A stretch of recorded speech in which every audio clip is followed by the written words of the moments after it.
Hello and welcome to Truth Quotient. Many years ago, in some parts of the world, women were burnt, falsely accused of being witches. Baby twins were considered evil and abandoned to die in bushes. People were mobbed or beheaded simply for expressing common sense or their opinions. Both good and horrible things have been done in the names of all kinds of ideologies, including religion and countries' laws, and many horrible things will still be done if we all don't act appropriately. The truth, they say, is bitter. It, however, must be told. As conscious and responsible beings, we owe our posterity truths and facts instead of superstitions and falsehood. Trying to reconstruct history has many challenges, among them being the historian's reliability quotient, prejudices, and almost inevitable elements in any historical account, and the inadequacy of written words in many instances to express the totality of an event or motives behind actions. This makes it imperative for each person to always apply the combined rule of caution and extra opinion to whatever we read, hear, or see. It is very difficult to come across a historical narrative that is error-free, regardless of the subject matter, for the reasons stated earlier. The problem is even compounded when we get to interpreting a given narrative, since each reader introduces their own perspective to it, such that we are likely to have as many views as readers. And this is very common with religions. For example, the Quran is believed to be Allah's infallible message through Prophet Muhammad, according to Muslims. If this is true, what should be done to the Quran if a single error is found within it? The Quran was not actually written by Muhammad himself. Companions of his served as scribes and were responsible for memorizing and writing his revelations over a period of time of his life, which they compiled shortly after his death in year 632. These had differences which motivated the Caliph Uthman to establish a standard version. I recently saw a debate on an Islamic channel and felt it was crucial I study the Quran and use its own internal evidence to judge it.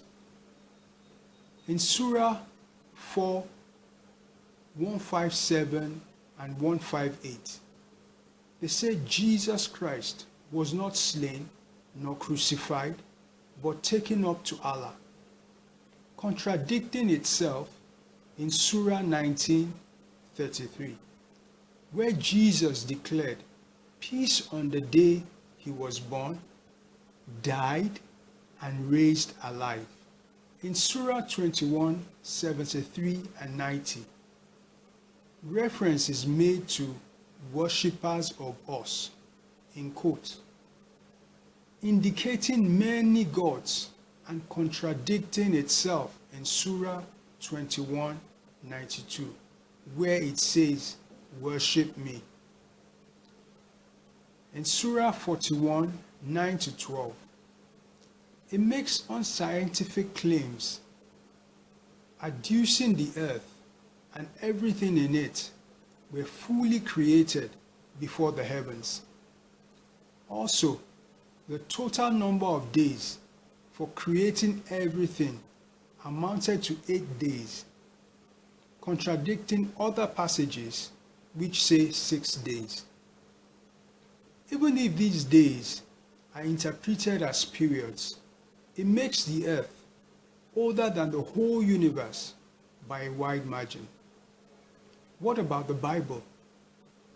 The canonized Bible of 66 books is a compendium of books with different styles by different authors spanning hundreds of years.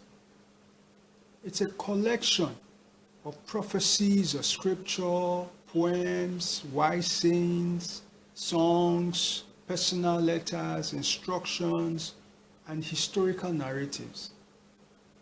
Clearly, certain narratives were based on the author's initiative and information level, subject to the various limitations our generation is accustomed with. Some Christians erroneously claim the Bible is infallible, when they actually mean the scriptures are infallible, because there's a difference between the two. The Bible contains scripture, but not the entire Bible is scripture. Also, not all scripture is contained in the Bible, obviously, or else we would have complete documentation of all that Jesus said and more. In Matthew 27, 3-8, it was reported that Judas returned the betrayal money to the priests, hung himself, and the priest bought a field with the money. Contrary to the account in Acts 1:18, where it says, Judas bought the field himself with the money and died by a fall which burst his bowels open. In Matthew 19, 7-8, Jesus settled the issue about possible errors in the Bible when the Jews asked him about divorce. And he pointed out that that particular command Moses gave them was as a result of pressure from the Jews, but was not God's original plan. Therefore, we see the need for caution and extra opinion to whatever we read, hear, or see. Scripture is the expression of the mind of God concerning a matter. Hence, even the mind of God, expressed in the laws of physics, is scripture. This is why we are able to learn about God from His creation, in addition to confirmed scriptures in the Bible. I encourage you to read my books at tosin@adeomi.com to get more robust presentations. Be fair to yourself, be fair to others. Thank you.